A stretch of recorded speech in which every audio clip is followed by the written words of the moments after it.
I can settle down and be doing just fine till I hear an old freight rolling down the line. Then I heard. Rightio, here we are. Number 50. Not bad, is it? Not bad. Number 50. Not bad. We got something here we need to crack open to start the celebrations. Absolutely. Although we've got to be careful though, don't we? Why? Well, we're United men. And we don't clap 50s at United. Oh no, that is true. I forgot about that. Well, we won't applaud it. Are you allowed to raise your bat though? No, shit, no. Oh, no, you wouldn't get a game next week if you raised your bat. You don't raise your bat and they don't clap when you get 50 at United. Thank God we're celebrating a podcast, not a batting innings. Oh, yeah, absolutely. But we will have a celebratory drink nonetheless. We won't do the applause, but we don't normally. We have been drinking on air these days, have we? Because we're both trying to drink less during the week. We are. But it's a special occasion. I think a special occasion deserves a drink. So I've brought along for you, Scott, a local Bells Beach Brewing, one of the local craft brews. Yep. The Bird Rock Brown. So sounds good. Let's go. So there are a couple of could be a bit fizzy. I've just bought. There are a couple of Poms, the guys behind Bells Beach Brewing. So you reckon they'd be able to do a decent brown ale? They should know a good brown ale then. Yeah, I didn't realise that. Oh, that's nice. That's got a bit of. For me, that's got a bit of that sort of sharpness, bitterness, or whatever it is. Bit of toffee, bit of toffee. Don't you reckon? Yeah, bit toasty. Yeah, a little bit toasty. Yeah, a little bit of burnt toast going on there. Slightly. Yeah. Quite nice. Just when you left the toaster on slightly higher. Yeah. No, that's it. You're an expert, mate. But, anyway, salute. Cheers. Yeah. Cheers. Yeah, Slancha. Yeah. Hey, the brown ale. I reckon the brown ale is probably one of the originals. Brown ale is a very popular brew amongst homebrewers. Oh, is it? So you'll find that it's not a big seller these days, I don't think, commercially, but just putting my ex-brewer hat on, but but it's popular with home brewers, and often you'll see home brewers like these guys who start a commercial brewery will do a brown ale. We'll have a brown ale. Yeah, well, a bit of a favourite. I do like that. Like I'm not a huge craft beer drinker. I do like to try different craft beers, but I find them a bit heavy going on a full session. You know. Yep. But what I like about this brown ale, it just says brown on here, so I'm interested in your use of the term ale because it does taste a little bit like those beautiful English things they pump up a little bit to me. Yeah. They love those lovely rich golden ales out, from the pubs in England. The real ales, Yeah, the real ale. Oh, it's a little bit like that, so I quite like that. I think, and like I said, there are a couple of Poms, Adam and Jono behind Bells Beach Brewing. Yeah. I reckon they do a hand pump version of this too. Oh, okay. Well, that would be nice. Yeah, it's pretty hard to find hand pumps in pubs these days, but I reckon that they have, and I have a feeling last time I saw this on a hand pump was at the Warrnambool Hotel. Oh, really? Because they had a hand pump. Ah. They've still got it. They've still got it. Last time I was there. The brewery have one?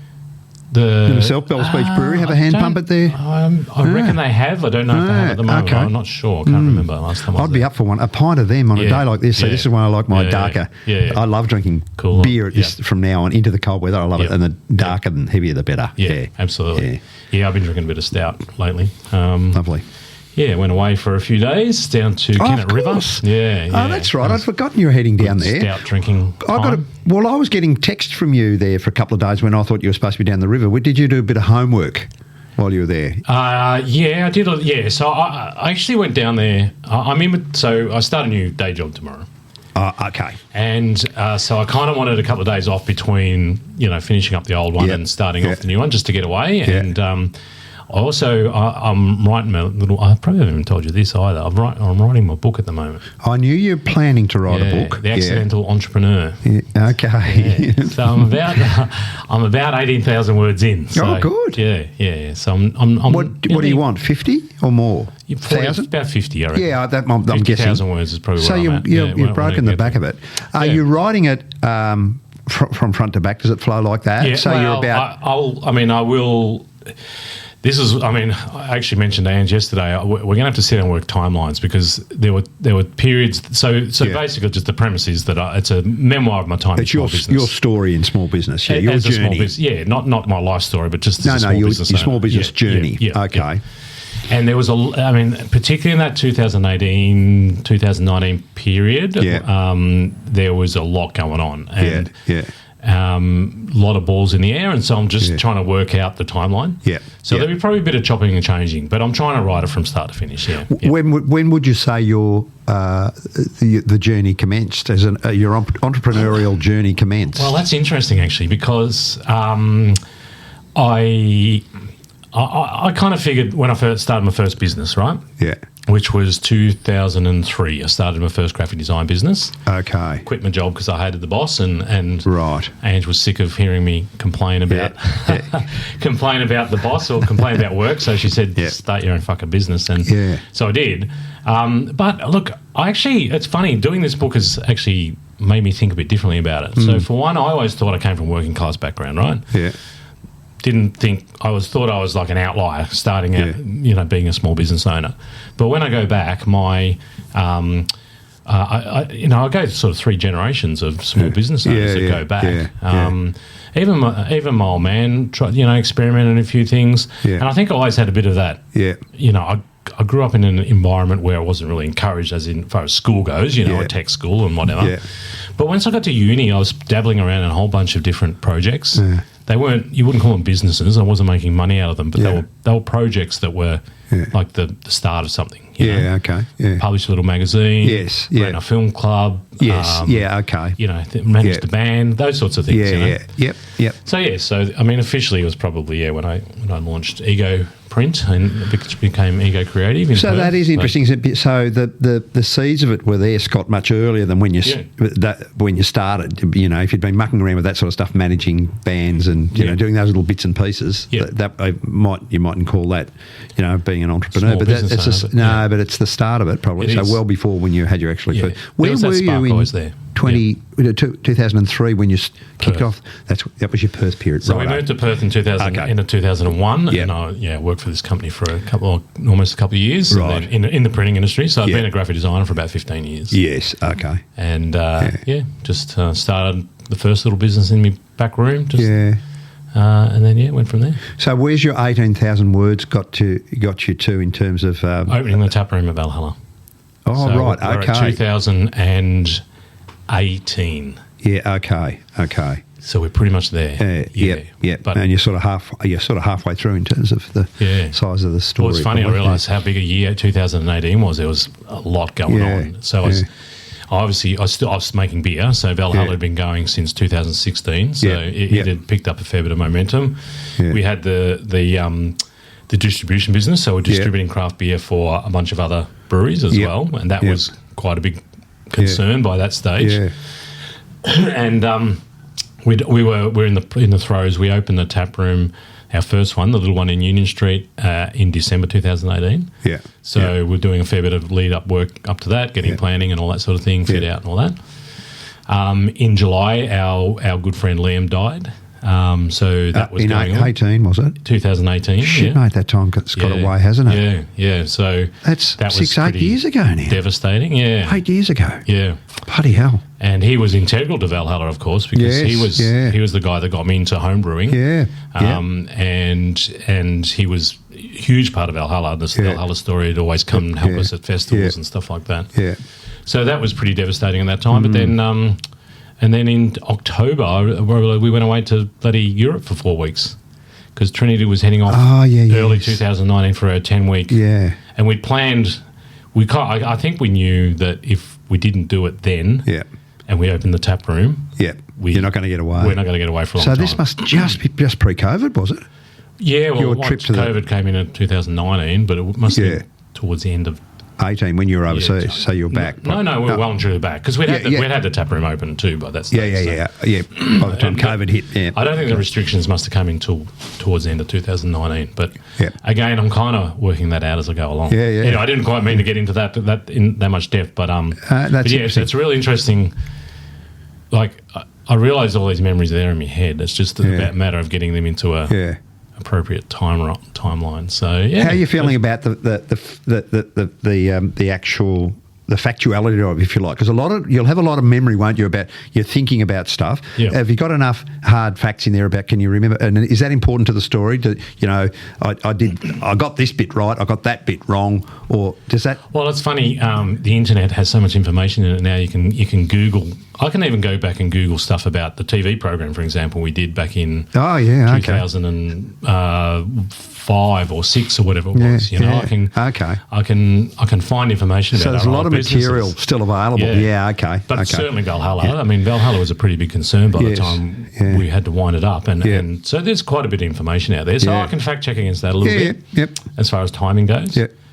But yeah, other than that, it's digging into the memory banks a little bit. Good. Which is interesting. Good. So, yeah. Anyway, it's good. It's good fun. It's hard work though. Like it can be quite draining. Yeah. Particularly when you're looking at the more traumatic times, I suppose. Or I'm not sure that anyone finds writing easy. I'm not sure. I mean, even great writers that you read about, great authors, poets, or novelists.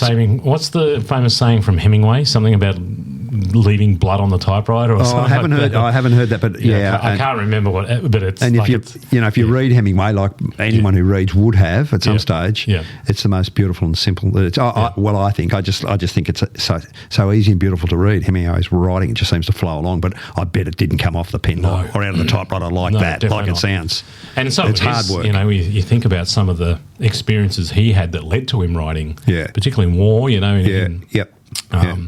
World War II, but in the Spanish Civil War and so on as well. You saw some pretty horrendous stuff, and he put that down on paper. So that would have been. But look, this isn't not intended to be a work of art. It's really a a recollection. And I guess I'm just trying to get as much of it out on paper as I can, and then I'll go back over and tidy it up. And then think about how it flows. Pretty it up or whatever. Well, good luck with it. I look forward to reading it. And anyway, we speaking of going back over our past guests and our 50 episodes, we have a publisher on that list. So we do too. I'll be getting in touch with yes. Get some genuine feedback on the project. See whether or not a local publisher. Yeah. Will you talk? I can't think of what was the guy's name again now? Do you recall the publisher? Mark Zocchi. Yeah. Mark. Yeah. He's around. Will you talk to Mark probably about of course proofreaders or editors and all that sort of stuff? I'll send it to him, see what he says. Yeah. Good. If excellent. He hates it, I might have to self-publish it. Yeah, well, you can do that these days easily enough too. Any thoughtful criticism will be appreciated from anywhere. I mean, obviously he's a professional, so whatever he's got to say is going to be helpful, whatever it is. Well, and it helps that we've had a conversation with him and we know him, and would be a lot different than stick it in the post to a bunch of publishers and hope for the best. Yeah, exactly. So we got to that conversation talking about what you were doing those 3 days before your jobs. So did you get down to Kennet River and you spent some days there? That was good? Yeah, it's beautiful. Yeah, it's such a great spot. Nice part of the world. Yeah, it is beautiful. And I'm lucky enough to, I got a sea view cabin, so you can get a pretty good, get a deal at this time of year when it's a bit quieter. And so I was basically stared at the ocean for 3 days and rode as much as I could. Got in the ocean. Oh, you rode when you were down there? Yeah. I see. Right. Yeah, got in the ocean, of course, too. Like Oh, you did that down there. 2 minute walk across the road, so I got in a couple of times a day. And did you cook for was the food there? Did you cook for yourself, or what did you do? No, you just grabbed stuff. Basic stuff. Yeah, basic stuff. Yeah. No, I went to the Apollo Bay, actually the Great Ocean Brew House in Apollo Bay, the one owned by Prickly Moses, for a couple of schooners one afternoon. Went to the Wye River for a pint one afternoon. Nice. So just to break it up. But it's a beautiful part of the world, and I love it. So I feel very, very blessed to have been able to spend some time down there. Yeah, good. So I don't know how did we even get to that, talking about me being away, or? I think maybe before we came on air, we were just chatting about your break between your jobs. Finish one job, starting another, and you had that break. And I think I said I got a few texts from you during that period. So I thought you were supposed to be there with your feet up. I'd probably had a few beers by that stage, maybe. Oh no, it was sort of businessy stuff. You say, I've got this bloke for the show, and what do you think about this? And I thought you were supposed to be having a break, but you were actually doing a bit of work just to break between jobs. Yeah, good. It's hard to switch off. And you've had an interesting weekend too. You went back to your old stomping ground. Yeah, had a fantastic weekend with my mate Bluey, who's my old childhood friend. may have talked about my friendship with John before. He's now a Geelong local, but we went to primary school, secondary school and university together, and we're still mates. And our dads were mates back in the small town of Caramit years ago. So it's a really lovely and special friendship. So so John and his wife Inga and Di and my wife and I, we packed up and we headed out to Caramit, our old village, where we grew up as kids, and watched Caramit play Tadioon on the Saturday afternoon. Tadioon. That sounds like something from Star Wars. This is the Minineera League, and Caramit's one of the, I think, is the only, Penshurst and Caramit, I think, are the only two clubs still in that old original league that we played in that haven't amalgamated with other areas that are still standalone clubs, little towns side by side. So they Caramit hadn't beaten Tadioon since 1999, and they got up. Wow. They got up for us. Okay. We reckon they got up for the old boys. Yeah, so so the old premiership players from 1967 under 13s or something. we were John and I. So we had a few beers there and met a few of the locals, and it was a really lovely day. So, and gee, I tell you what, I did notice, Scott. I was so impressed with, like, this is just bush footy, right? Yeah. But all the things we talk about, community, you know. So the netball's going on, and the barbecue's going. There's a great big brazier, as big as a house, where they're throwing logs of wood in, burning away, and people are standing around that undercover. Really good crowd. Like the little town of Caramit where we grew up is really almost a ghost town now. The pub has been sort of half open and half closed. There's Amanda, the new publican's taken over, and she's got it really, really ticking along. I think you've mentioned that before. Fantastic lunch there. We had lunch with Amanda and talked. And then went up to the footy. So it was great, and they had a good win. That was a really good day. And we went on from there to Hamilton and out to Casterton to the great Casterton Cup race meeting, and including the steeplechase over their own live hedges on course, which is the last course left in Australia, a racing club. So they don't move them in and out. They can only do jump races on that course. They're permanent. They're green hedges, and the horses jump over them. And there are other green hedges, live green hedges around Australia, but there are no clubs left that are based there that still jump on over their own fences. So a fantastic spectacle, and thankfully no injuries, no falls. The horses all got around. So that was a lovely day on the Sunday. So we had and caught up with a lot of old friends and met some very funny people out there too. Race crowds are great too. Country footy and country racing, anywhere where people come together in the country in a small town for a sporting event is great fun. No, well, as you know, I'm not much into horse racing, but the footy for sure. And it's funny you mentioned the braziers with the wood fires and stuff, because I know if you go into the Otways or whatever, some of those leagues down there, you'll find that. Yeah. But we're talking to. I don't know. We're talking to somebody at the footy when we went and saw the Suns play Mottawarri at the Suns home game, remember? Correct. And we mentioned that, and they said, "Oh no, Surfcoast Shire won't allow that." Yeah, they want smoke in the area or something, which is a bit of a pity, especially when you get to weather like this. You know, people are going along to the footy. It's nice and you want to watch a bit of the footy and have a beer. Although I do wonder what the players must think if the wind's going in their direction and they're trying to, then the third quarter and they're busting the lung and they've got to suck in all the wood smoke. Can't be all that pleasant. The other thing, I did mean to say, I don't think I quite got there, but with the Caramit Tadioon game, Minineera League, the lower level of country football, small league, but the quality, the skill of the game, the quality of the game to watch, it was brilliant. Like the ability of young men these days to handle the football, kick the football, mark the footy, play on, handball. They play the same style of footy that we're used to watching on television. It's incredible, Clearly not at that level, but nonetheless the same sort of very clean handling of the ball, kicking. Coaching styles are probably getting copied across. No, it was quite evident that it was quite a modern looking game and focusing on maintaining possession of the footy. It was a very good game to watch, even though Caramit won quite well, and there was a bit of a wind blowing. It was a really good game of football. I thoroughly enjoyed it. Cool. It was good. Awesome. So that was a nice weekend. I'm thinking, speaking of country footy, hoping to get up to Newbridge on June the 20th. Newbridge are playing Bridgewater, my old club Bridgewater. Arch rivals, of course. At Newbridge? At Newbridge, And Newbridge is a great place because it's the Newbridge Rec Reserve and you can camp there. Yeah. So the river runs basically through the reserve. As well as Bridgewater. Similar setup to Bridgewater. And I don't think you can at the footy ground there. Oh, right. The footy ground's removed from the river at Bridgewater. Righto. Like you couldn't camp at the river or the caravan park, but it's a few blocks away. Right. Newbridge, it's in the same reserve. Right, same reserve. Yeah, so you can go down, camp for for the night, camp for the weekend, whatever, and get up and walk over the footy. Yeah. But so that weekend, I can't remember what they call it, but they recruit for one game a year or whatever. They recruit ex-AFL players to come and play for a country club. Yep.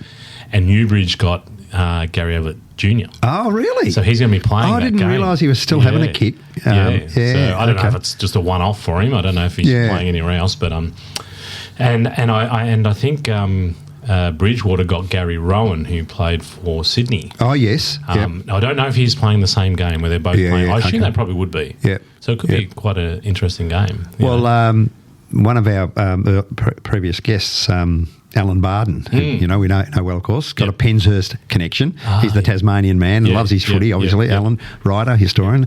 Alan told me he went down to have a look at a game of Penshurst and Caramit a few years ago, and Warwick Kappa was having a run for Caramit. He said he couldn't get a park within 2 kilometres of the ground. Apparently, they all turned up. Wow. So it's good, isn't it? I think for country footy, good for the crowd, good for the gate, to have that happen. I mean, it's been a bit of history for quite a few years. I mean, Phil Carman went and played and coached for Kangaroo Flat for a while. Yeah. But even those one and what's his name, Favola.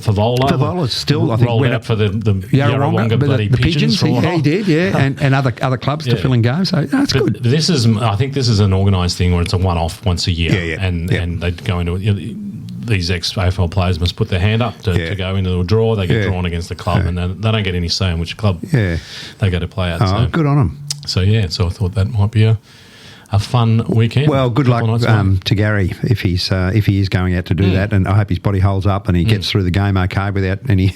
He's made such a great contribution to the game already. He doesn't need to do this, does he? No, he doesn't at all. He has. He has done it all, and it's great that guys like that do this to support country footy. Oh yeah, it's fantastic. They recognise where they've come from, I suppose. I mean, Gary's ex-Motuari.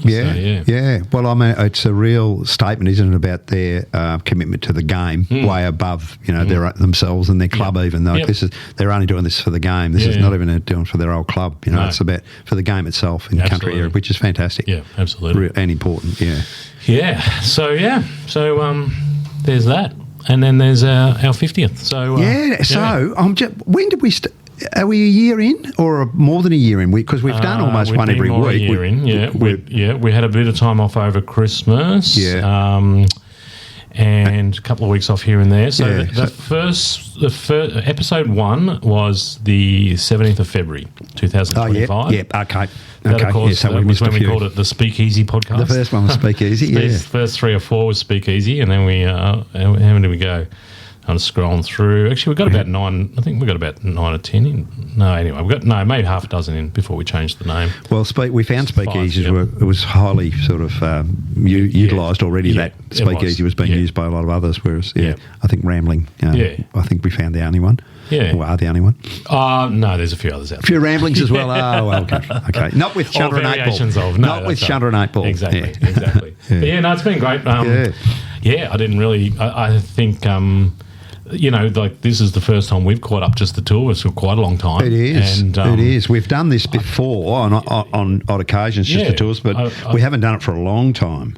No, well, I probably thought that we would do more of this and just have the odd guest, to sort of come in and have a chat. But it's kind of turned around where it really is about the guests, isn't it? I mean, I can't even. Well, look, as you know, when you invited me to come along, I wasn't quite sure what I was getting myself in for. Didn't know how it would go. More than happy to come along, and support you. Yeah. But I didn't really think that we're still here a year later. Yeah. I had no idea that we would meet as many really interesting local people, men, men and one woman, Mary, who I want to mention specifically because Mary O'Brien's been our only female guest to this point. That's not by design. I think, we're trying to talk about men and men's matters, and she is an absolute expert on that. So we're happy to talk to men or women, of course, about bloke stuff. Yep. And Mary, I thought, was one of the really interesting podcasts that we've done. Very committed, very forthright, very basic, hands-on. She's on the no tools bullshit. out there, giving blokes a hand in the rural area where they're struggling. And I thought her chat was really interesting. She was a singularly impressive individual who, could be who could. She probably won't go into politics because I think she would spit it out if she mentioned that. But she would be a really wonderful representative for any electorate as somebody who you want to get in there and throw a few punches for you and straighten some things out. And not care what people think. Yeah, terrific. Really, really wonderful. I've really enjoyed Mary, as I have stacks of the people we've had. No, I agree. Mary's just definitely a standout for me with the 49 episodes we've done, and for the same reason, I think she just didn't pull any punches. She's calls it as she sees it, and she doesn't get caught up in any of the rhetoric or hype or she doesn't. She's not worried about getting cancelled or anything like that. No way. And she's there going in bat for blokes who are struggling. It's admirable. It is, and we've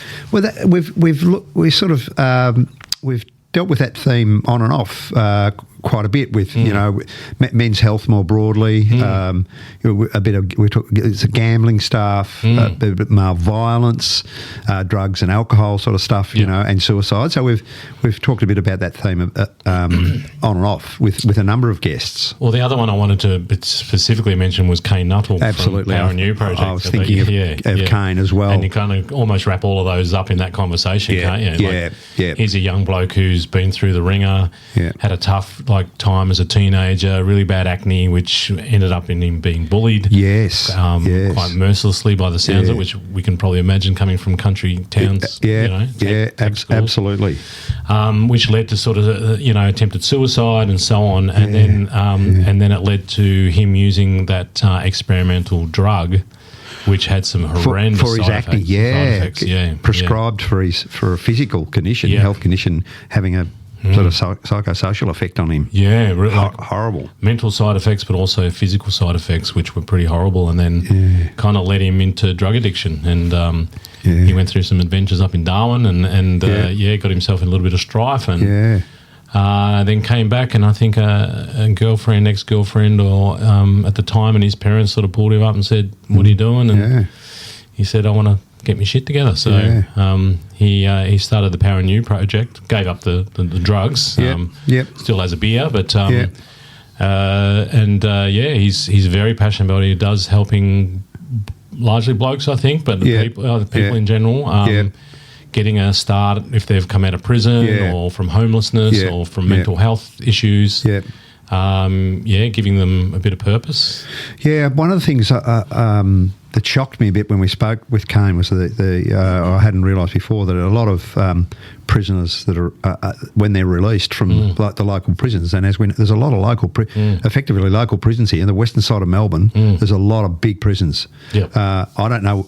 I probably should have a look and see what the numbers are, but there'd be thousands of men and women probably between here and Melbourne in prison, and many of them, when they're released, they walk out of the prison and they end up in Geelong, Geelong's the closest town. That's the closest town. They're here, and thankfully Kane is there, somebody who's been through a sort of a journey, and's got some resources with a lot of support from volunteers and other local businesses to help getting them back on their feet with food, shelter, and a chance at a job,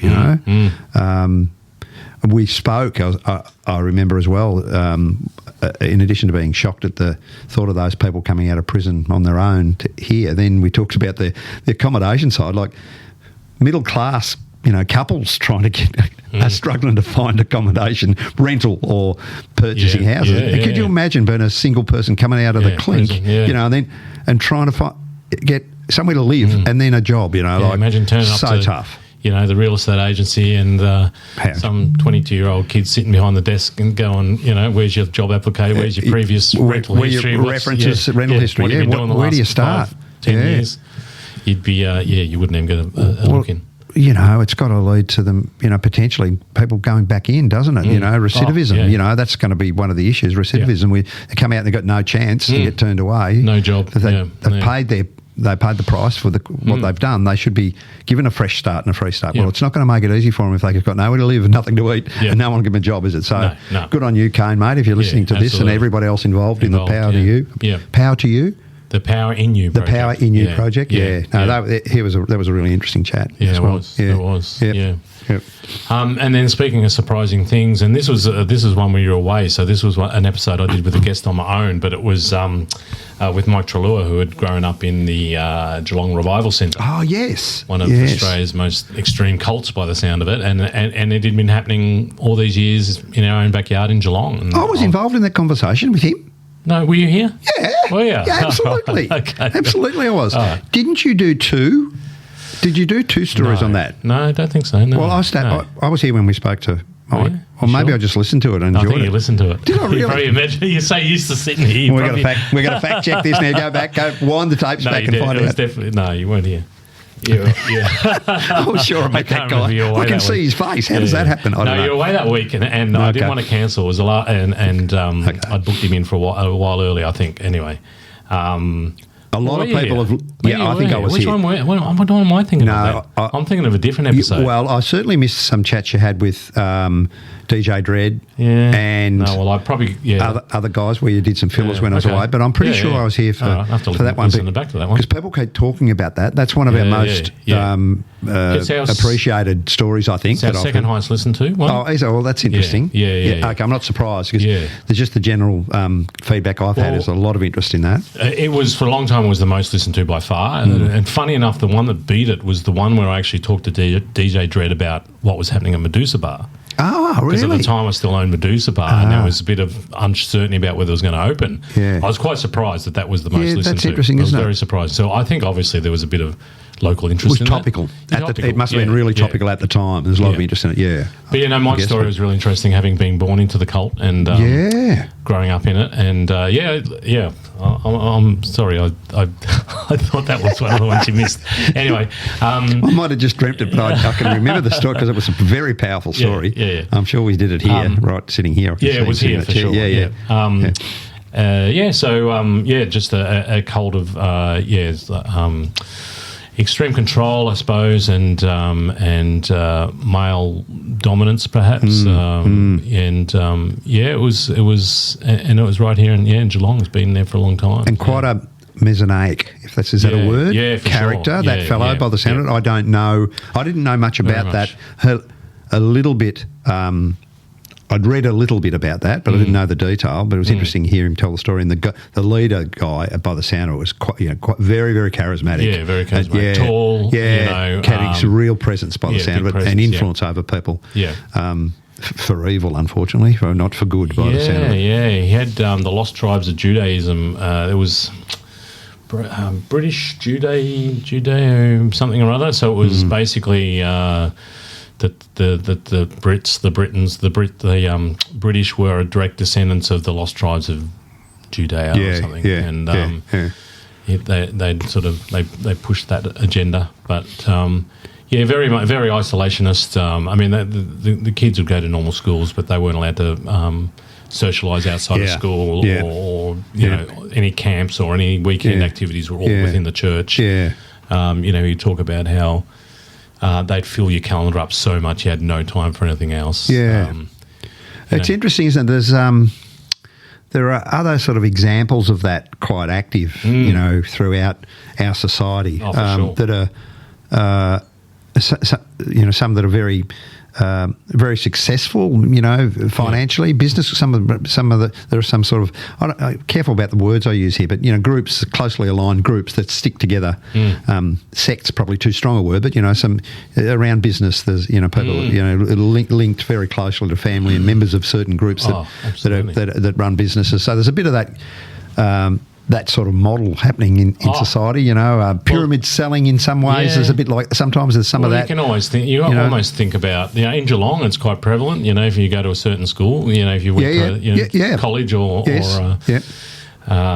grammar or Joey's or whatever, you've got those connections that sort of last a lifetime. Brotherhood sort of stuff, kind of things. Obviously, the Masons were one thing that went on for a long time. Probably still exists at a much quite a lower level, but certainly back in the in the 20th century, it was very strong, and you did business with your fellow Masons, and that's kind of what it was all about.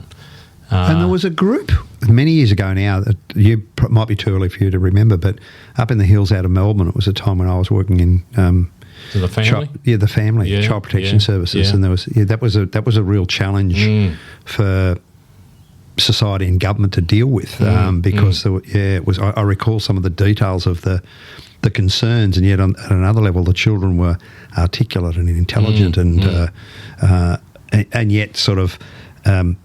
Controlled, but they were thriving. That these kids weren't doing particularly badly, but it sort of had all the hallmarks of being something terribly wrong about it. I'm not sure where it all ended up, but it was that sort of thing again, sort of a cultish sect sort of arrangement, very tight family arrangement around. But the children involved in there, I know they were very smart kids. They were smart people. They were a bit different, Yep.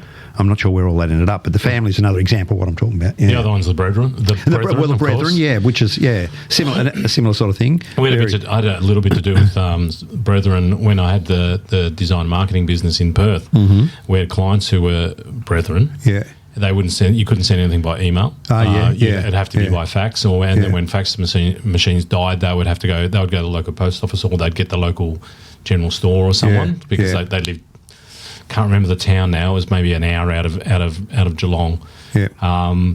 They basically skewed technology as much as they but they were business people as well. Yeah. So they're very strong in business. The brethren are very strong in business. They had this real challenge in how to work in business in a changing time where they didn't want to have anything to do with technology. How they limit the technology. Yeah. In fact, I had a conversation with my brother-in-law in Hamilton on the weekend who's done business with the brethren locally. There's a very strong, they've sort of got a fencing business, but a very, very high-end fencing, post and rail, large gates for big, posh properties out in Western Victoria. Beautiful quality work. They're very good business people. Yeah, these guys were like some sort of engineering. I can't quite remember now, but it was some sort of engineering company making like engineering products.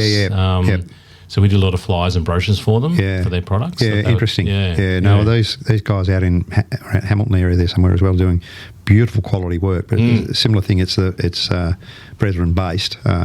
But they have got the brethren in particular a very strong commercial business focus. Seem to have where I've heard of them, and often very, very successful business. Most occasions, what I've heard, because I think they sort of. My brother was saying they all, if one slips a bit, they all get underneath and lift, So they've got a bit of quite a broad base of support. If their own business isn't going perfectly, they seem to be able to get support from the broader group, which is, it's a nice, it's an admirable thing. Yeah, it's an admirable concept. Oh yeah, just don't try and get out of it. Yeah, that's right. As long as you're happy to stay in, don't try and think differently. We think, yeah. So there are a couple of examples of some really good episodes. There's been some other great chats. Sean, the umpire, the 300 game umpire. I've got a story about Sean. I've got to tell you this from the races on Sunday. Oh yeah, of course, down in his part of the world. In his part of the world, Casterton races. First race, the Yarram Park Maiden Hurdle, right? Yarram Park is a property I know very well. Okay. It's a large Western District grazing property owned by the Baillieu families, a place that I'm very, very, very fortunate to be able to hunt. I've been connected to that, not through the Baillieu family, but through managers and workers there for many years, and been lucky enough and grateful enough that I've been able to given permission to hunt there. It's a wonderful property to hunt. So the Yarram, the Yarram Park race 1, Yarram Park, and I backed this horse in the first race for a few dollars, and the horse won. And I thought I'll go around and see if Craig, the manager of Yarram Park, is going to do the presentation because they sponsored it, and say good day to him. Oh yeah. Craig's not there. Craig's on a UTA. He's running 100 kilometres through the Blue Mountains in Melbourne. His wife Jo's there doing the presentation. So say good day to Jo, and I look at the trainer, and I've gone, bloody Sean. Sean Ryan. Sean Ryan's here. Yeah. And then I've realised it's Patrick, but I didn't. They're identical twins. Yeah. He's a complete, absolute ringer for him. I haven't met Patrick, but we went out for dinner with Sean and his wife Stacey fairly recently, and they were describing how similar they look. Oh, mate. Look, well, probably if you put them side by side, they might look different. But when you saw one here and one there, you'd swear it was the same person. I know. Patrick was telling me they get mistaken for each other. They get called each other's names. They just give up on it anymore. They just say yes or no or otherwise. I think so. But so that was interesting. But what a great chat that was. Yeah, it was with Sean. What a monumental performance as a first grade level umpire, 350 games, 5 grand finals or something. So that was a great chat, and I was really impressed with Sean's love of umpires. And the culture of umpires. He did it because the umpires are the best people you'd ever meet, which is really interesting. That was his favourite part of it. Being part of that group. And I think we were saying during that conversation how we feel for the umpires because they can't win. Nothing goes their way. And I think Sean was describing some things like that. They never really have a win. They're wrong. No. They're 50% wrong every time. When they make a decision, they never make a. Nobody ever. Not everyone goes. That was a good decision. It's like, what a job, you know. So if you do make a genuine mistake, which Sean says, well, that can happen, and he said, you just got to be careful that you don't make it at the absolute worst time. Well, make them, but not when it really matters. There's that old saying, isn't there? You can't please all the people all the time. With umpires, you can't please all the people any of the time. Exactly. So that was a great chat too with Sean as well. The other thing, Scott, that has surprised me a bit. Or hasn't surprised me, but there's been a benefit for me in this is I've picked up some new skills and new interests and things as well, as you know. So Jack and James, There and Back Again Records, right? The young entrepreneurs, there you go, accidental entrepreneurs in a way. I really love the chat with them. They're really high energy young guys, really driven. So I thought I'll go out and have a look at this record shop because it sounded interesting. So I went out and I ended up with a turntable and an armful of records, and now I'm back building a record collection on the back of them. And we've kind of incorporated that into the podcast by doing some album reviews. I've got 6 for you here as well. Excellent. So Fantastic. Actually, I might have gone up to 7 again. Hang on, that's fine. I can handle them. So I've got those for you, some random ones this time. So not following a genre, but I've got a topic or a genre to follow on from this one too. So we'll get into that towards the end. That's perfect. No, but you're right. No, the vinyl thing that was a big life changing thing for you in some ways.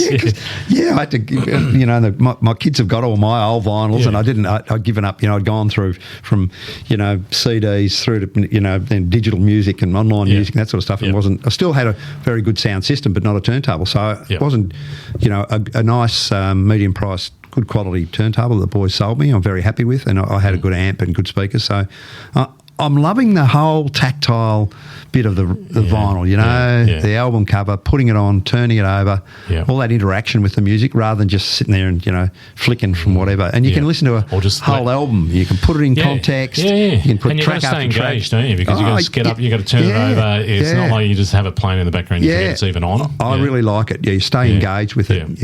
And wow, isn't there some great stuff? And it sounds so much better. Just such beautiful, more beautiful, rich, deep sound. I love it. I love it. So so the records are back on the records, and then Fire Tonic. There's another one. Yeah. Mark Drill. Mark Drill at Fire. Well, you had Mark Drill at Fire Tonic. That was a really interesting story. How, coming from a health challenge for his son, I think. And they worked through some things, and he and his wife, came up with sort of something to sort of help a bit, and turned into this with this some tonic, autism issues. Tincture. So. Non-alcoholic, fiery little drink in a small hip flask that looks like the coolest. It's a very beautiful bit of marketing and labelling. Looks like something a snake oil kind of salesman might be selling out the back of a wagon in the Midwest. Or something you see in the goldfields. Black and white cowboy movie coming along in a crate. These bottles. So I'm a regular drinker of it now. I have it as a little nip at the end of the day, just on ice, rather than having an alcoholic drink during the week. I love to have a little nip of that. It's good for your gut health. It is very good for your gut. It's lovely. So it's apple cider vinegar based. So extremely good for your gut. So that's another little benefit for me of this journey. So I've picked up some interesting stuff from the people we've met. Absolutely. And we've met some great people who have become sort of ongoing contacts, I suppose, or friends. Of course, the Pulse is the other one, the connection into the Pulse as well. Rob Cameron. What a great guy Rob Cameron is. He's the what is it? The Voice of Geelong, the Pulse. Is that what they call it? It's got the Heart of Geelong, or the Voice of the Heart of Geelong, or something. I'm like not that. sure. Yeah. Anyway, so I'm now a Pulse subscriber. Yeah, I think that's the term. And I love the diversity of the voices, the old and the young, and the migrant, the language programs, the different music. DJ Dread, the newest, Dread now has he's got a show on Thursday nights at 10 o'clock. Yeah, Sean, who we met on last week. Oh yes, yep, that just dropped this morning, live time. But his show, digging it. Yeah, have you listened to that? Yeah. Oh, I haven't. No, it's a really fun show actually. No, yeah. I mean, you know how laid back he is. Yeah, like very laid back. Yeah, as a guest, he was very laid back. Yeah, as a host, he's probably more laid back. Oh, cool. But he has some really interesting guests on. Yeah. Okay. And I've got a couple coming up. Oh, good. So I'm stealing some guests from his show. So we're going to have a little bit of a gardening sort of soil kind of theme happening over the next few weeks. I'm up for that. He had a guy who's into biodynamic farming. He's coming up in a couple of weeks. Yeah. He had a lady who is the chook whisperer or the chook coach or chicken coach, I think she calls herself. Yeah. She was that was a really good interview. You would enjoy that. Yeah, okay. So some really interesting people doing some really interesting stuff related to the garden. Yeah. Yeah. Well, I think I said that the diversity of the voices coming out of the Pulse, I really love, and I love the local sound. You know, so the local story, the local footy, or all that sort of stuff. The local sponsorship, local businesses sponsoring it, and then all of those. You can turn it on at any time. You don't know quite what you'll get. You know, you'll find different things at different times, and it's such a nice change from commercial or even public radio for me. Like to get away from news, or talk back. Up stuff. Talk back. People ringing up. Trump and the war and all this sort of stuff. So everyone's complaining about something. Get on Pulse, and you want to hear that. You'll get a little bit of news, but it's not driven by news. It's driven by local community stories and different perspectives. I love it. There's a very good, diverse group of presenters. Yep. Yeah. And of course, if you can always go back on the website if there's a show in particular you like, but you don't. That's what I do with DJ Dread. Yep. He's on a bit late for me. 10 o'clock, you poor old love. Yeah, it's a bit late at night for you. I'm trying to go to sleep about that time, so punk music in my ear rolls is not kind of what I'm looking for. But so I'll listen back in the next day in the morning. It's great. Well, so you jump on the website and just look for the show, and they're there, which is great, and it's quite a good.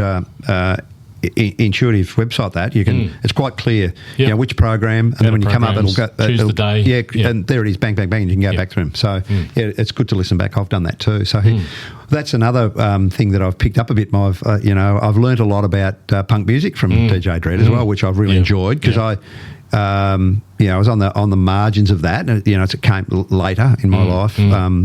As we've talked about before, 60s and 70s was my music, but I've always liked a bit of underground or alternative music as well, not mainstream stuff. So punk for me, the little bit I knew about it, I enjoyed, and I know a lot more about it now thanks to DJ Dread. And and I think, Scott, it's shading your heavy metal for me still. It's just shading heavy metal. That's right. I don't expect you to be a heavy metal convert. I've got a taste for some of that early heavy metal. It's pretty good. But Budgie, you like Budgie? I loved Budgie. Not that everyone would call Budgie heavy metal, but it's certainly proto metal. It's certainly what heavy metal grew out of. So. Yeah, well, I think from listening to the records you've given me, I think it's that proto metal that I like better. The earlier stuff, which still resonates a bit of like the 70s sound for me, the early stuff, rather than the later, more fully developed heavy metal. But that's good. And we had a few interviews that probably didn't quite go the way we expected, or maybe weren't. It's good to get feedback from our listeners, isn't it? But not many. But there are some. Yeah, some of our guests weren't found to be as interesting as others. Maybe the conversation didn't maybe go quite where we expected, or which sometimes is good, sometimes not so good. And look, it's a long form conversation podcast. You're always taking a bit of a risk when you when you bring someone on that you don't know or who aren't, I guess, famous. There's not a lot of information about them out there, so you're kind of just going blind. I might have heard them speak on an interview in the Pulse, or I might have heard them about them from someone else. Might be a friend of a friend. I might have seen their Instagram page, whatever. However, I've come across them to book them in. So you don't know how they're going to go over an hour and a half conversation. No. And often we're getting 10, 15, 20 minutes in and going, shit, how are we going to get past an hour, let alone, But it does. Almost always we kind of find a common ground and it goes on, doesn't it? I'm sure the guests, and I know this because they've expressed it anyway, some of the guests, they find it similar, particularly that not all used to microphones even. Most of them are used to, because we select those people who have got interesting shit and a good story and are pretty good at telling a story as far as we know. Yep. And those people are easy, they are. But even them sometimes at the start, sometimes it's they're a little bit wary or whatever, but they've all seem to warm to the conversation as we get going. Yeah. All of them. Another of my favourite, I'm sure your favourite episodes too, of course, was Shane Harney when we went back to, and we know he's a great storyteller, but he was quite wary with the microphone in his face at first, but he warmed up pretty quickly. Yeah, there's another thing I wanted to mention was the road trip, because I think that was fun. Let's do another one of them in our next 50. Yeah, for sure. We were talking about maybe going down to Warrnambool. We'll go somewhere else. We could go anywhere, really. See, we did. We picked up David Bernier on the Gulf in Castlemaine on the way through on that trip. So we had that great, history from David's perspective of the gold rush and how it sort of rolled out, which was great. And then we get to Bendigo and we do our cricket club. Shane, who you talked about, and those two great music guys, Trash Cold out at Eagle Hawk, Mick Derrick from Trash Cold, Trash Cold, fantastic little gig there, little bar there, little bar record. Wow, shop what a joint! Venue, that's a real little pocket of gold there. Yeah, and such an iconic live music venue now. Fantastic! For a tiny little place that holds barely 40 people. Yeah, to get international bands like they get, and the bands are falling over themselves to play there. Yeah. It's just got such a great reputation. Yeah, now, so. He's an interesting guy. Yeah. Maybe your next book you could do a collection of other accidental entrepreneurs. Now, what an interesting entrepreneur he is. Yeah. Like, wow, what a great story that is. Sort of to have built that very niche. It's a very niche, but it's a super cool place. Like if you lived there, if you lived in that town or anywhere near it, you'd be around there every night, or when there's something on, you'd be in there. A really attractive venue. Well, that's the other thing about it too. It's out at Eagle Hawk, which is not where you'd expect at all a place like that to be. And so they've just done it on their own terms. You know, they haven't gone, we have to be in the centre of Bendigo, we have to be this, we have to be open 7 nights a week. They've just done, we're doing it because we want to sell some cool shit, and we're going to play some live music, and we're going to do it on our own terms. We'll open when we feel like it. And stuff if you don't like it. Yeah. And the other guy with the music from Brett 80. Brett 80. Another. Community, involved in community radio, very passionate about live music and Australian independent music as well. And his show out of Bendigo's syndicated across community radio around Australia, I think. Yeah, so... New Aussie music sort of show, new releases. Aussie Trove. Yeah, Aussie Trove, Yeah, and then also the Bendigo live music program as well, which Mick Derrick's also a part of, but Brett's behind as a co-host. So that was fun doing that, going on the road. I think we had a bit of a challenge with the technology and getting the sound quality right, but we've probably got slightly better gear now that we've got all these sponsors on board, helping us pay for some sponsors on board. We got one. Well, if you're listening, any potential sponsors helping out with our sound, sound quality. I want to talk a little bit about maybe not just we can jump in the next 50, or So, next 50 episodes, plans for? You got any thoughts on where we should be going? Well, just to follow on with what I said, I think we should do another road trip at some stage. Yep. I thought that was fun and good. And, let's not go to a different part of the state. We stay west of the state. We could go out Hamilton, Warrnambool area, where we're talking about out there. There's plenty happening out that way. Yep. That would be good. Can we continue to find these great local men doing interesting things? I mean, we had the stuntman too. Like we found these people, publishers and all living in Torquay. Like who would have known that some of the incredibly interesting lives that blokes are living around this location. That was another great episode, wasn't it? And I ran into Warwick. He was a mutual mate of a mate. Yeah. He was getting his hair cut next door to the wine bar where me and Martin were having a drink. And he's, I said, "What are you doing?" He said, "I'm a stuntman." I said, "Fuck, let's go get on the podcast." I love that. You don't run into a stuntman every day, do you? Somebody who's made a career out of it. Wanted to be one when he was 13. Yeah, and that's from 13. He saw some movie and said to me, "Oh man, what's that?" I want to do that. I'm going to do that. Yeah.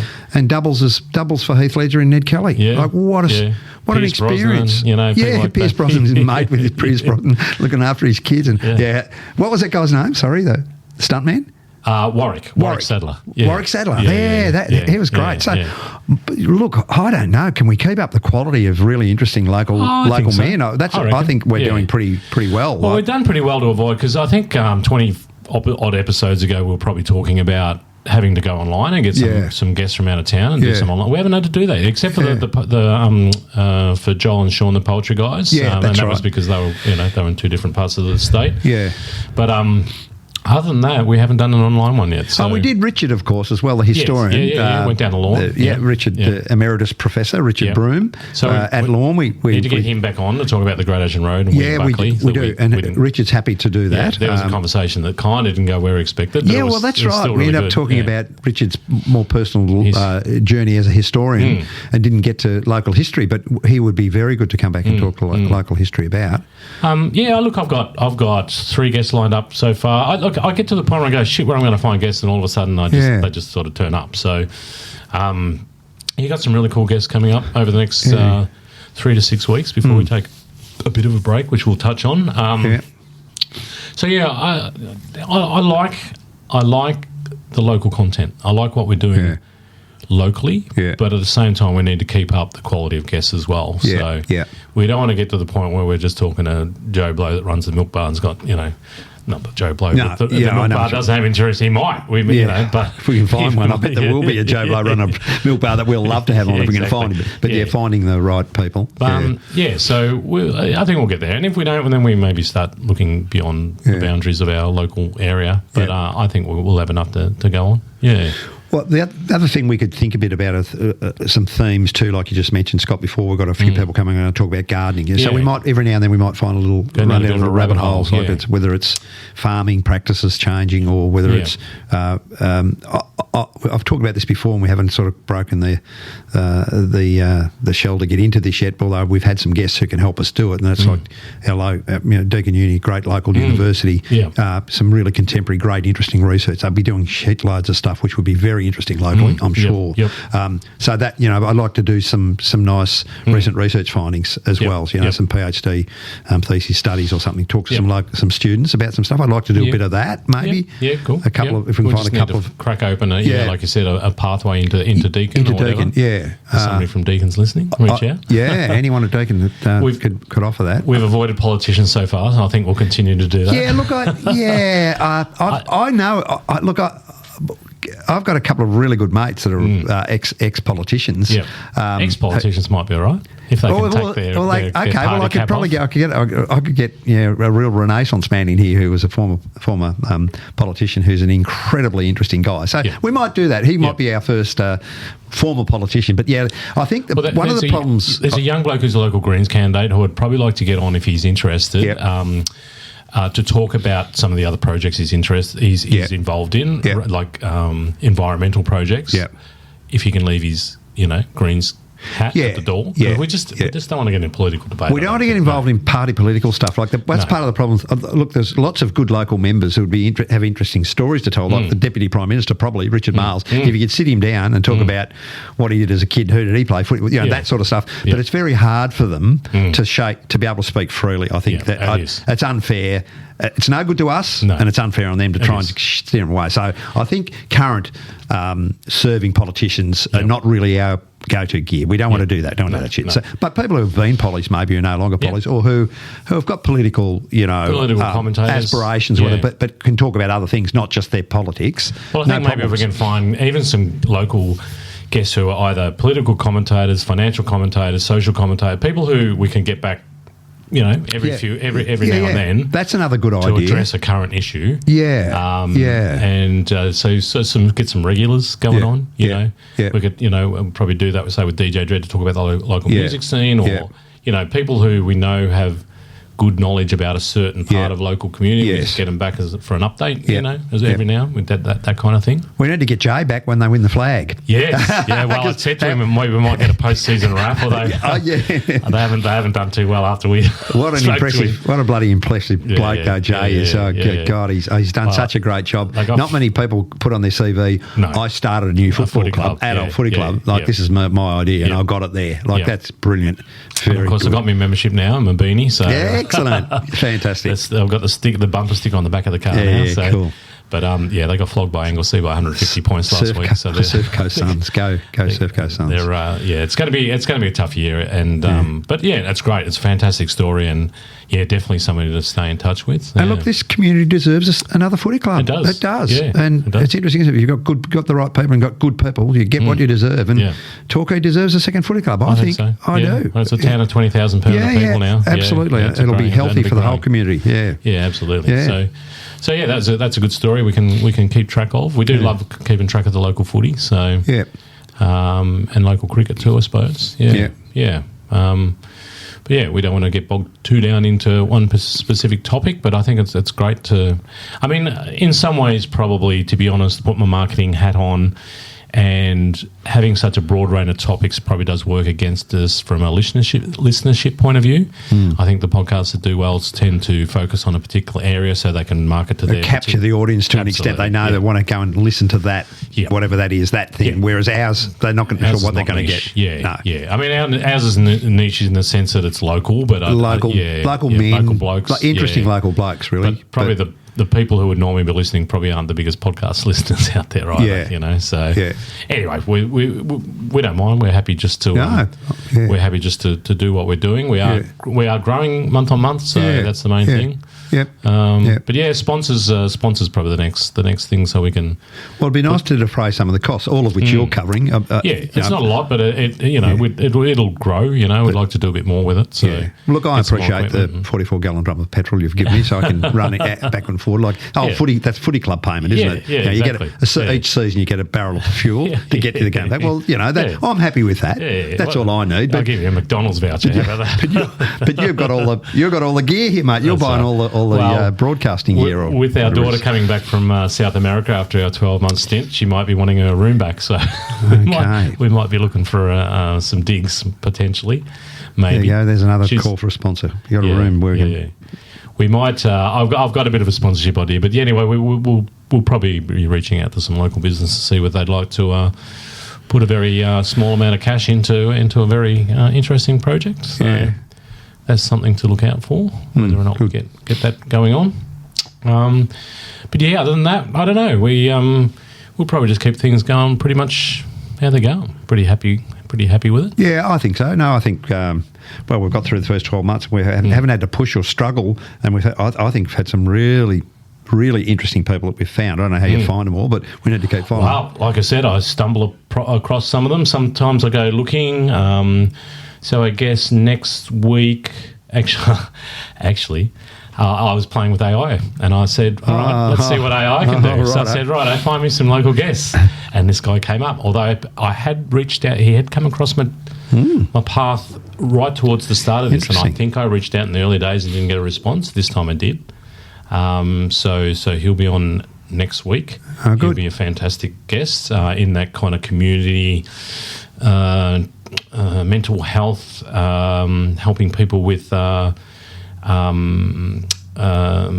drug and alcohol issues. Okay. Rob Litsky from Foundation 61, so he'll be a really good guest. Yep. So AI found me. Yeah, excellent. Other than that, following from that, the Pulse, I'll listen to the Pulse. If there's an interesting guest, I'll reach out to them. Yeah.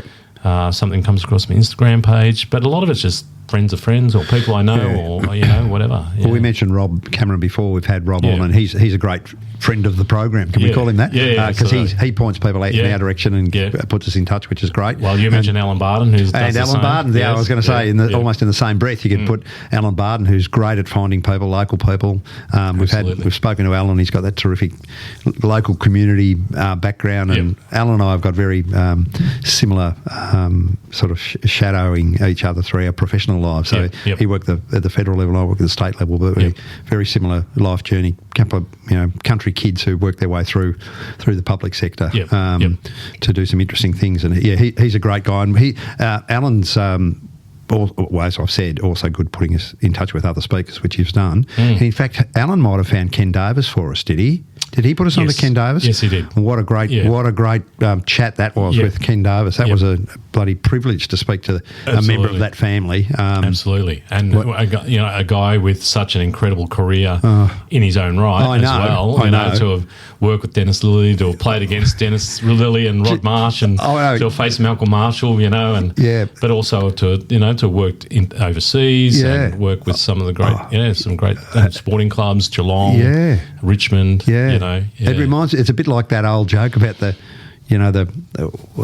two people on the stage, the Pope and the other bloke, and somebody goes, who's that bloke up there with, who's that fellow, whatever. He's a bit like that. Like Kevin Sheedy or something. Well, whatever, it's like, that's right. Well, it's a bit like, who's that bloke standing up there with Ken Davis? That's his brother Barry. Okay. Because he's almost, he's equally shone as bright a light in his life as Barry. Barry's an incredibly gifted AFL footballer. But Ken's also incredibly gifted sportsman in both physical education teachers and tutors, at university level, post-grad. What a family, That was a terrific chat. I really enjoyed that, and that's been popular too. A lot of people have enjoyed that. Absolutely, so we've got people out there looking for guests for us, and please, jump on our Instagram or send us an email, ramblingthepod@gmail.com, and suggest any guests.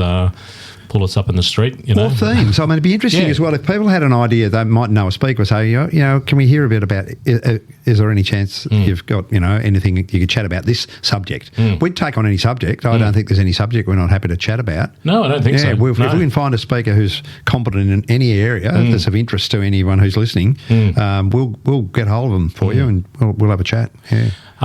The migration, speaking of topics, the migration story, perhaps might explore that a little bit more. Well, we could go back to that, couldn't we? Because it's becoming more and more topical. It is. Interesting. So maybe getting perspectives of from different angles on that. That's something I'm thinking about. I think that's one of those texts I sent to you from Kenneth River, probably. Might have been too. So, there's some thoughts. Now, the other thing I have also mentioned to you that I want to explore as well is doing some live events, perhaps, where we might explore some blokes' issues, mental health, that kind of thing. In a live setting. But then record it and publish it the next week. But do it in a live setting, like the bar of a pub or something. Something like that. And have some guests on that. So we might have 3-4 guests on.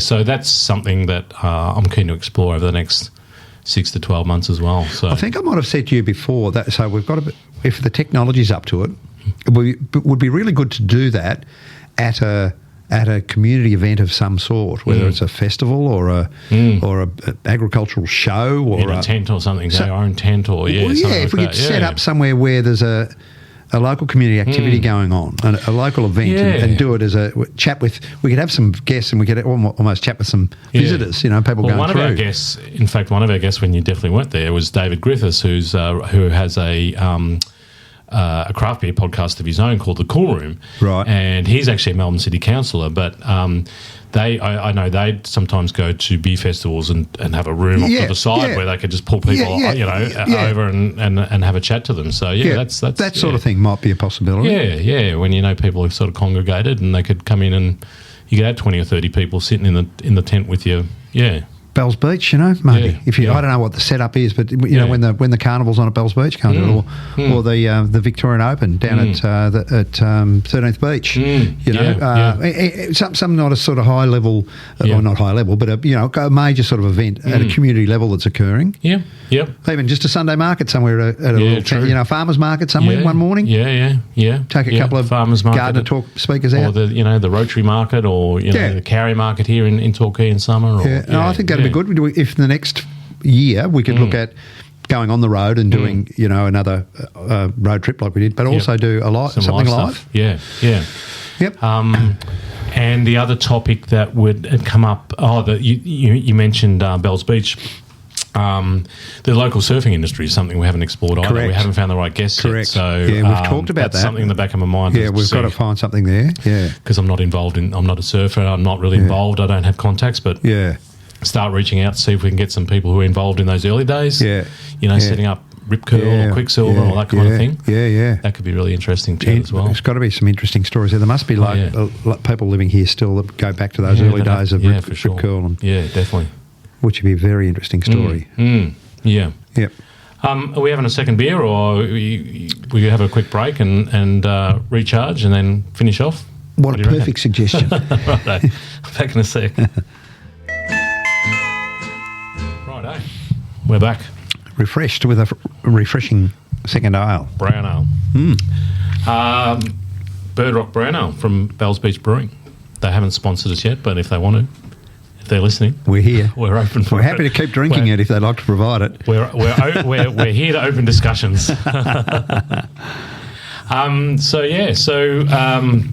Speaking of the next few months, you and I are both off to Queensland in July. We're going to have a little break in July. So we are. How long are you away for? Only for a few days. Oh, yes, a short break. Yeah. Start of July, first week. So I'm going off to see my old man, who I haven't seen. Oh, that's right, yeah. I'm heading to Emerald in Queensland. Yeah. In another middle of the nowhere. How will you get there? So we'll fly to Rockhampton. I'm going up with my brother.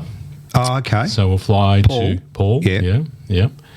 So we'll fly to Rockhampton, and then we'll drive about 3.5 hours inland from Rockhampton.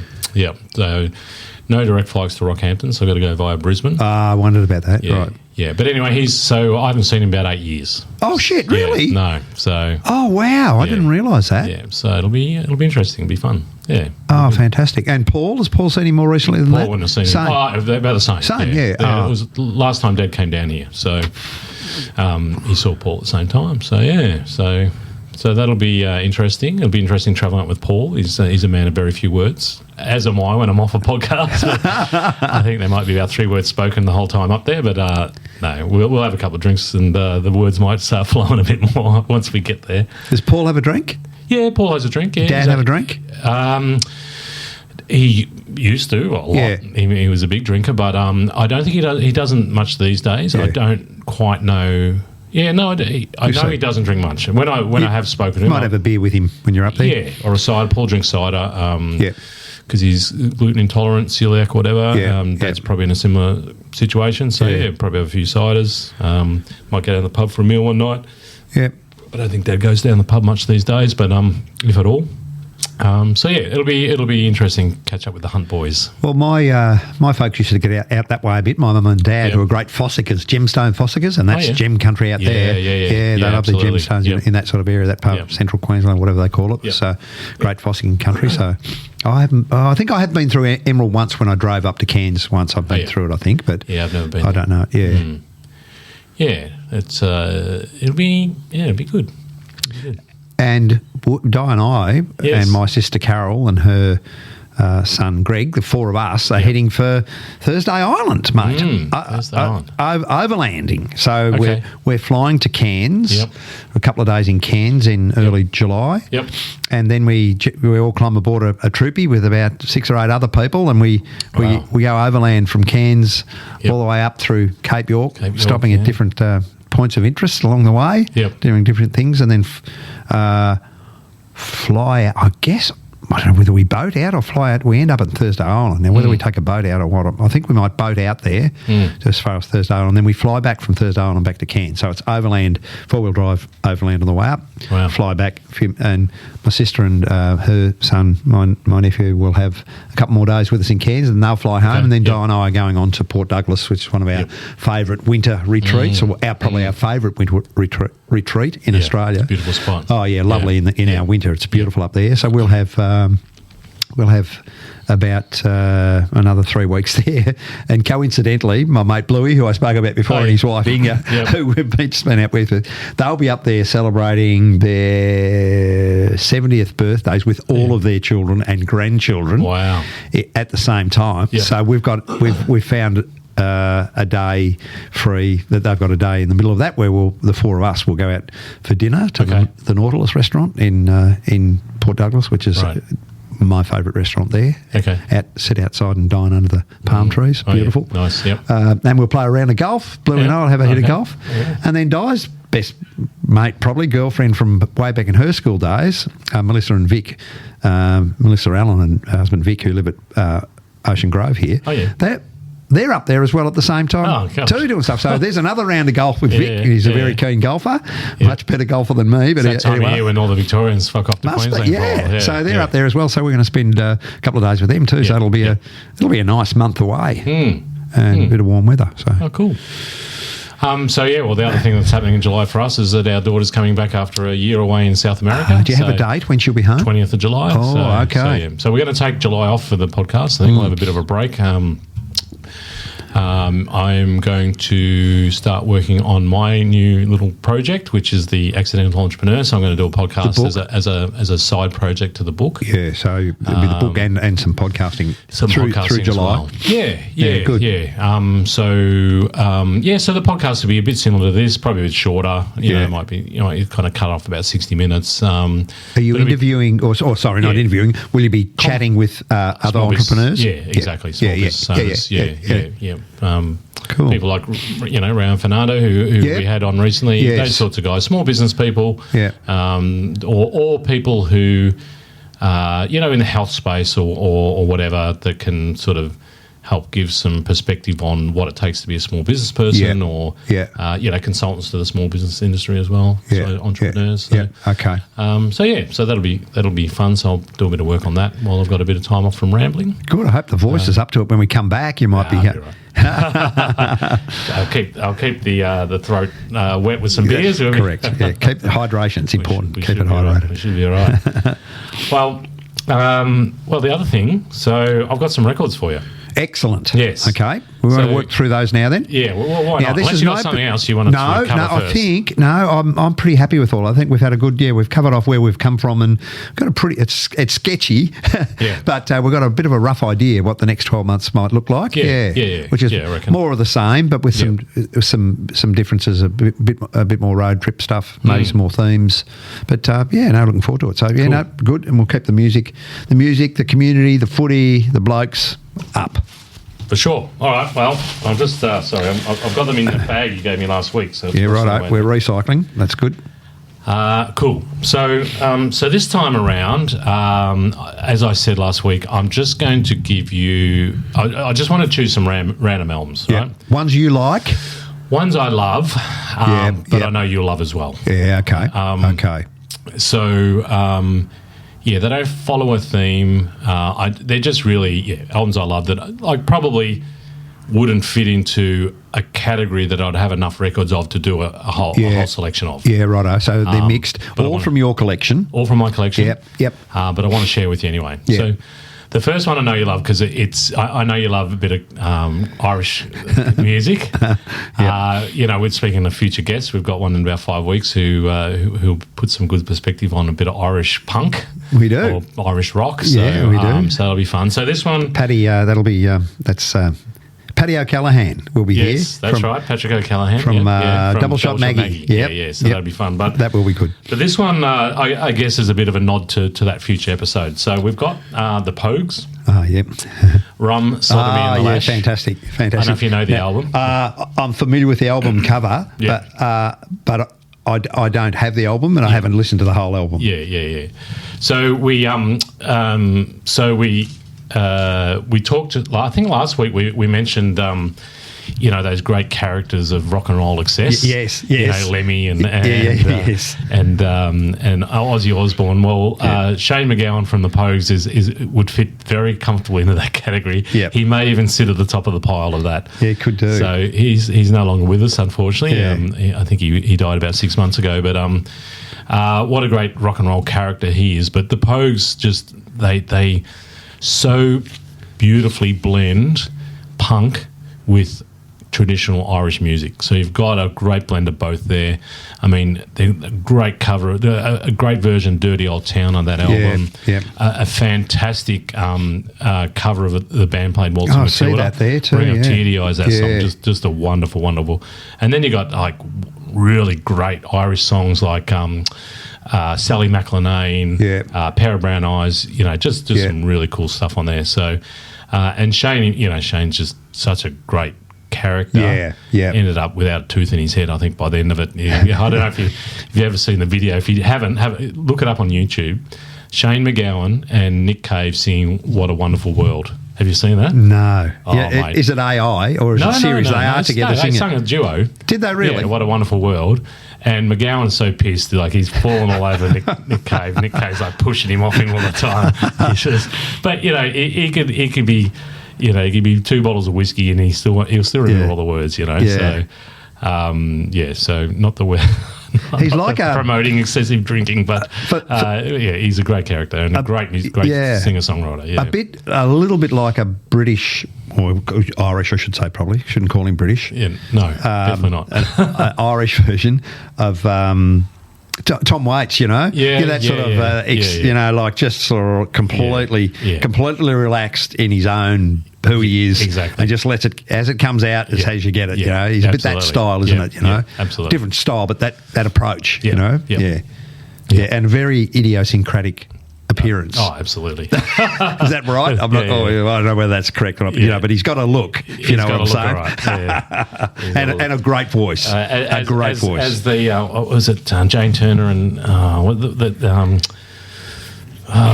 it was a sketch on Comedy Company. Or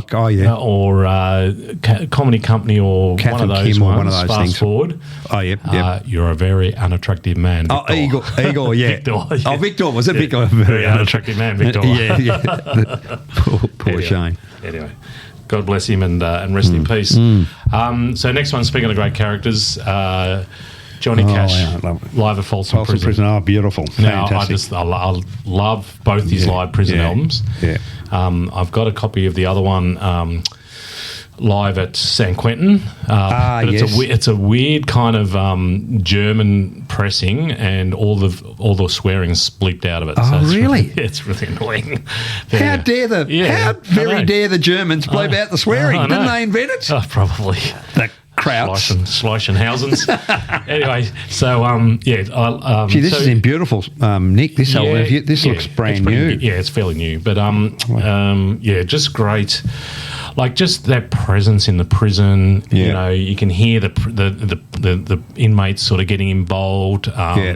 Quite rocky for Johnny. Like it's quite quite rocky, but. Just some great songs on it, and a really great. And June Carter's with him on some of those. She's obviously there in the performance as well. Yeah, which is awesome. Which is really that's pretty really cool. Fun when she joins him. So fantastic. You really enjoy that. I've got a very close friend and relative who you know, who's also a friend of yours, who would love to sit down and listen to that with me. Okay, Stewie. Stu. Oh, Stu's a Johnny Cash fan. He is the biggest Johnny Cash man. Yeah, okay, We gave him for his 40th birthday, I think, a set of Johnny Cash CDs. You know, he did those American albums. Oh, yes, you know what it was? Yes, Cash they're called. We gave him a full set, like 4 or 5, and he was there at 3 o'clock in the morning. He's still dancing and jigging away to him, drinking away. Yeah. He's a huge Cash man. I've got one of those on CD. You know the ones I mean? Shed, they're great. It's a Shed CD that comes out quite often after I've had a couple of beers myself. He does those all sorts of versions of rock bands. He did one of he did a Neil Diamond song. He did 9 Inch Nails, is it? 9 Inch Nails songs, Closer. He did. I think he did a Nick Cave. He did Nick Cave, Mercy Seat. Yeah, that's right. That's it. That stuff really cool. Fantastic. That's that's cool music. That I like that. Awesome. And I mean, they're covers, but if Cash is doing them, I don't think it matters. Last days, like it was probably in the last. His voice has got that real timbre in it. By then, it's about buggered, but it's still got the quality to it. Yeah. Oh, that'll be fantastic, mate. That will be good. Yeah, you'll love that. Yeah. Now I know you love this band. I think you've mentioned them a few times as we've talked about music. I don't know how well you know this album. But it's my favourite of their album. Another one that I have this list in my head for whatever reason of desert island albums. So if you're stuck on a desert island, you have to take 5 albums. You know, what would you take? This would be one of them. It's just one of those albums I just can listen to over and over and over again. It'll often get played in the shed, like I said, So it's Pink Floyd. And the album is Animals. Ah, okay. So I don't know. I don't know this album. Yeah, no. It's really. But you're right. I love Pink Floyd. I love Pink Floyd. And that would be my. I mean, obviously, Dark Side of the Moon's the one they're most famous for, and it's a brilliant album. Probably played to death, and puts a few people off. Probably now, but I mean, I was 18 in 1973. So it was hugely influential for me. Year 12. You know. I can still remember. Absolutely. It's like it was the start of. Yes. It was a start of all sorts of substances. I can tell you. Yeah, the substance that helped you understand. It was fantastic. The album a bit more. That was really groundbreaking. But so I'll really and I think you're right. You know, sometimes albums they become so popular after a while it's a bit much. Yeah. Yeah. You know, like Dark Side of the Moon now. You know, it's not something I'd go to all the time. I love it, but this would be really nice to hear something a bit different, which I don't know. Yeah, no, you'll enjoy it. Yeah. Fantastic. Next one is also in that list of Desert Island albums, and again, another one that you could just listen to over and over, and it gets trotted out all the time. Again, you'll know the artist, and I'm pretty sure you'll know this album. I mean, you'll know it. I just don't know how well you'll know it, but.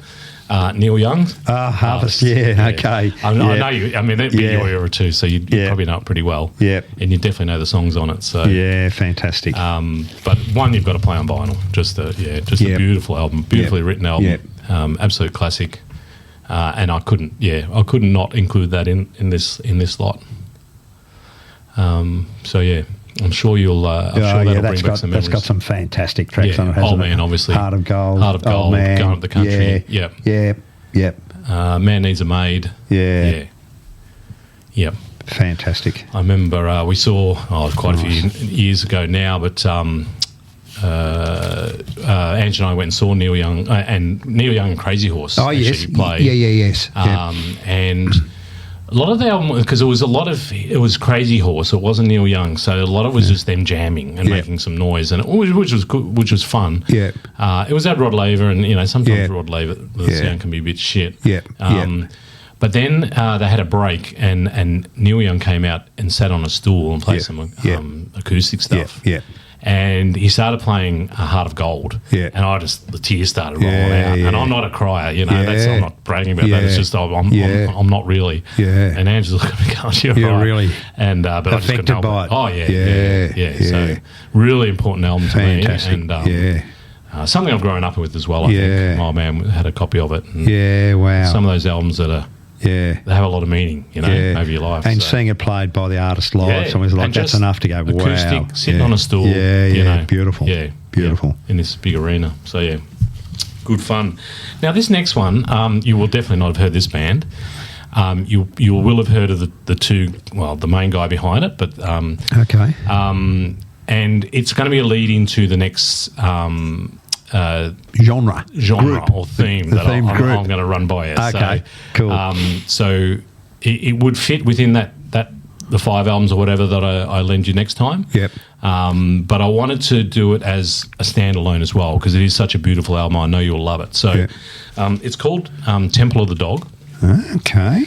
So it's actually Chris Cornell from Soundgarden. Okay. And there's some, and he's joined in a couple of songs by Eddie Vedder from Pearl Jam as well. Right. So it's a one-off album. Yeah. So the story behind it goes that I knew I was going to forget his name. Andrew.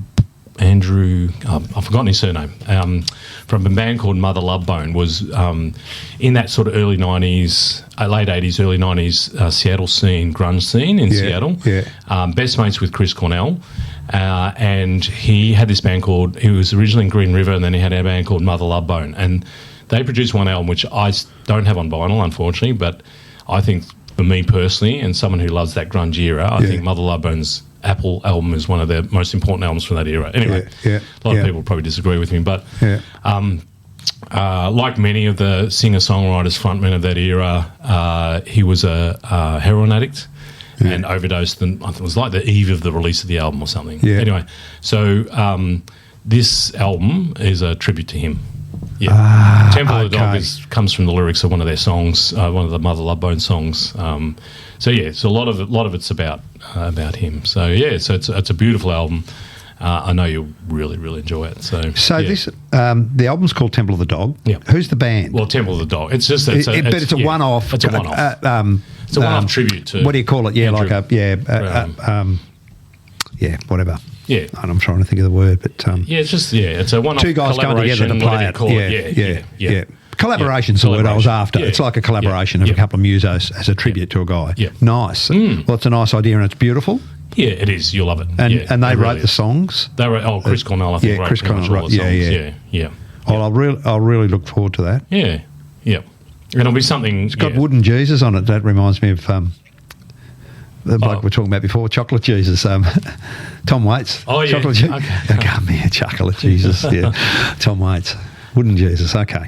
So that's kind of it for that. But I do have a final bonus. There's a bonus track. There's a bonus album. Bonus album. Sorry, bonus album. I'll give you so far. 3, 4, 5, 6. I've got 6. 6. Right. I'm going to go to 7 again. So push me. The first 4 kind of just spoke for themselves, and then I was like 5, 6. There was a few that I pulled out, put back, pulled out, put back. So that's where kind of the Pogues came into it. Yeah. But this one, this is just kind of, because I know you'll love it. And it kind of brings us back to the start of what we started this whole thing with lending you albums. Yep. So anyone that hasn't followed us all the way through, you mentioned There and Back Again Records again. We had we had Jack and James on. Yeah. You went, right, I'm going to go and check out this shop. Yep. Bought a turntable. Yep. While you were there, you bought the Woodstock album, right? That was the first one you bought. I did, Probably listened to it time and time again. Yeah, fantastic. So this, I think, is probably like the Australian version of Woodstock, right? Okay. And I know your era. I know you'll love it. Sunbury, of course. Sunbury 73. So this is from the 73. My year 12. Yeah. So it's fun. It's a triple album, so like the Woodstock one. It's all, I think they're all Aussie bands on that. Yeah, fantastic. Just some really, really fun stuff on it, like Black Feather and obviously Billy Thorpe and the Aztecs. Yep. Matt Taylor's on there, Mighty Mouse. Yep. Matt Lake's on there. So some really fun stuff. Fantastic. And it just flows along. You'll be cooking away and God, Johnny O'Keefe's on here. Johnny O'Keefe. He didn't play there, did he? Well, he must have, because it's... Did he play Sunbury? He must have. But the reason I said that, in all these big stack of records a while ago, I was given... Oh, yeah. From some old... I don't know, they came out of some old person collection, Anyway, I picked... I showed... There was a couple I showed you which were pretty good. Yeah. And there was a lot of rubbish in it. But there was... In there was 2 Johnny O'Keefe albums, and one's a live album, like way back, and it's Sydney Pavilion or something, I don't know, and with an MC who comes out and says, he's Australia's greatest showman, Johnny O'Keefe, and he comes out, wow, what a showman, boy, could he sing. Wow, and crazy. Wow. I mean, I don't know a lot about him, his story, but he's pretty crazy, really bit and they didn't call him the wild one for no reason. No, well, I tell you what, but well pioneer in Australia for well before my era. Like we talk about, I'm going back, and way back before you to the 60s, 70s. But he was like 50 sort of stuff. He was doing like rocker stuff, but a great performer, a really great live performer, and when I listen to Billy Thorpe, I can hear echoes of Johnny O'Keefe. Oh, for sure, absolutely. I definitely can. Yeah, and I love Billy Thorpe. Like, Billy Thorpe's good. I guess he was his what do you call it? The baton. Johnny O'Keefe probably handed the baton on to Billy Thorpe. I reckon. It's interesting. I was just. I can't think what the song now was the other day, but I heard 2 songs. Protege, I think is the word I was thinking of. Yeah. Well, I'd listened to this Johnny O'Keefe live album, which was great fun, and then Billy Thorpe came on the radio with a song. Can't think what it was. And I'm thinking, oh my God, that's just like so Johnny O'Keefe. In the phraseology, like O'Keefe sounds almost English when you listen to him. He's speaking on stage to people a little bit like that. Well, in those days, we're expected to speak like that, weren't we? Because all the radio and TV presenters all spoke with a British accent because that's what we expect. We saw ourselves as being British. Yeah, and it probably wasn't really until. World War II and then going into Vietnam even? Yeah, probably Vietnam because Vietnam was on TV. Yeah, that's right. That's when it probably started to shift. All the American accents started coming in, that American culture and American television. And we started going, we can finding our own identity. No, that is interesting. So I think some of his phraseology or whatever is similar to O'Keefe, but O'Keefe, one of the great things about live albums when you hear them speaking to the audience, ladies and gentlemen, thank you, ladies and gentlemen, for all coming in tonight, and he's the wild man of rock and roll, so he's speaking all politely, but he was so polite, it's so nice, it was like it's amazing, and then the music starts. Billy Thorpe was sort of sung in a very similar style, but by then the voice was getting more rocker, Aussie Aussie sounder, Aussie sounding, rather than English sounding. But there was a sort of a transition, like you said, of changing the baton between. Well, as you get into this sort of era, 1973 and so on, Billy Thorpe starts getting a bit heavier and rockier as well. That's right. That's right. He Coloured does. Balls. There's another band that's there. Yeah. Bobby Lloyd. Yep. He starts getting a bit heavier and rockier and a bit whereas in the 60s, they were a bit more that kind of rock and roll-y kind of style. Yeah. I think we've talked about Matt Taylor before, because Matt Taylor did O Week at the Gordon Institute, which was now Deakin University, in 1973. Yep. And he went missing after this period. He lived in a commune in Perth or somewhere for years, apparently. We used to play at I'm seeing him a couple of times at the Golden Vine in Bendigo as well, back in the late 90s. Yeah, that'd be right. That'd be right. Yeah, mid to late 90s. Yeah. Yeah, Matt Taylor and Chain. I remember when I was Chain's young. an album that we've had on here. Yeah. Towards the blues. Yeah. That blues, early blues stuff, fantastic. They're great, mate. What a great selection that is. It might take... Pity I can't take them with me to Queensland to play. Because it'd be nice to spend a month listening to this. But I'll take a couple of weeks to work through that. There's a lot of music there and good music. If you want to hang on to a couple of them in particular, you can. Some of these I think will bear. I'll get them going and want to put them on and on and on again. Yeah, I reckon. absolutely. I can imagine. Like Neil Young, that'll go round and around a few times. Yeah, for sure. Yeah. And Rory Gallagher, you've been listening a bit of Rory Gallagher. Yes, I am. How good's he? Yeah, fantastic. Not a lot of people, he's not super well known. No. I probably only discovered him in the last 2 years, maybe. I'd never heard of him. Yeah. So Irish. Yeah. And fantastic. I'm really enjoying that album. Yeah. So that's 8 I have of yours now. Yeah. There's 7 and that one you've got me. So there's 8 to come back. Yeah, cool. Yeah. Awesome. Oh, well, we'll look forward to the report in 2 or 3 weeks before we'll have to get a report back before you go to Queensland. God, well, we can...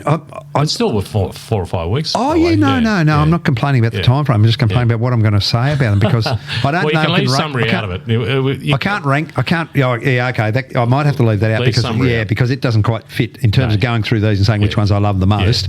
This does sit slightly separately. Because they don't all fit in a genre, maybe it's a bit unfair to rank them. I might never rank them, but we'll come back and talk about what I found in them. Yeah. Anything that jumped out about any of them. Definitely. There's some nice music there. Cool. Well, thank you. Thank you for the last 50. Thanks for the innings. Congratulations to number 50. Number 50. And maybe look forward to the next 50. If we were batting, I would have just been holding up an end. You would have made 48 and I would have made 2. That was my style back then. Nonetheless, we would have just kept our heads down and pretended nothing had happened. Not even a milestone. No, that's right. When we do this next time. Otherwise, Benny Diet would have dropped us into the force which didn't exist the next week. We'd be gone. We'd be carrying the drinks. Yeah. We'd be carrying the drinks. We probably wouldn't even been allowed in the clubhouse. When we get to our 100th, mate, we'll raise our bats then, and we'll do something special and then. Dip our lids to the crowd when we get to 100. Well, it's funny because you were sort of suggesting we find a special guest. I don't know. I wasn't quite sure where to look for one, and I thought, let's just do something different and just talk about what we've done. Nice just to come back, just the tours, because we haven't done that for a while, as you said, and always happy to just have a chat as well generally about that. So cool. That's good. We'll look forward to the next 12 months, eh? Me too. Excellent. All right. Cheers. Until next week. Bye now. I love you, baby, but you gotta understand when the Lord